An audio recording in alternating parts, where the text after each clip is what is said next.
is your name and what type of artist are you? I am Evan Bishop. This piece is entitled To Pimp a Butterfly. Kendrick Lamar, very famous hip-hop artist, has an amazing album called To Pimp a Butterfly.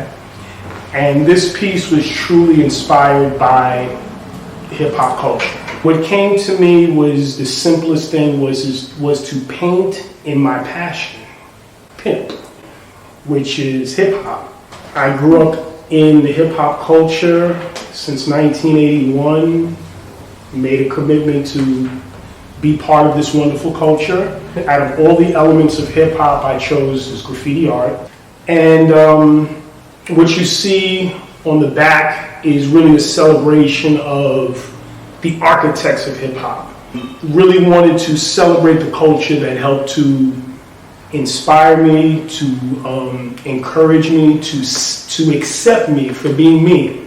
If you look at this bottom piece, this is actually my logo. It's a mask, and it has my initials, ETB, Evan Thomas Bishop.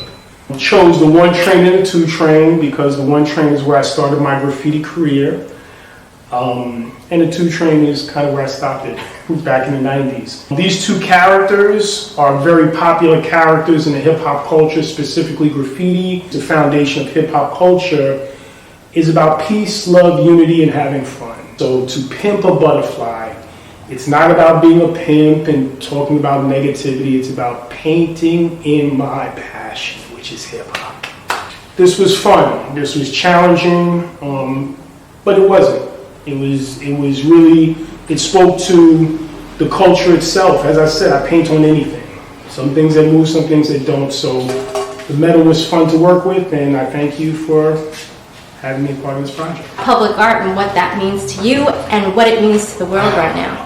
Public art is very important. I think that artists have a voice and have a space to share their views and opinions.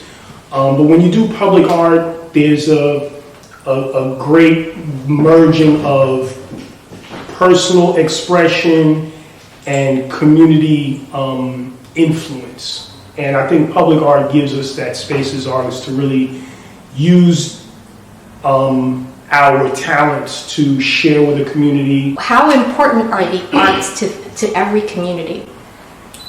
It's culture. You know, when we talk about culture, we have to consider that creative expression. It's cathartic. It's about doing things that will help to move us on a higher ground. And through that creative expression, I think we serve our communities and we help each other really come out of the shell that we may not have otherwise.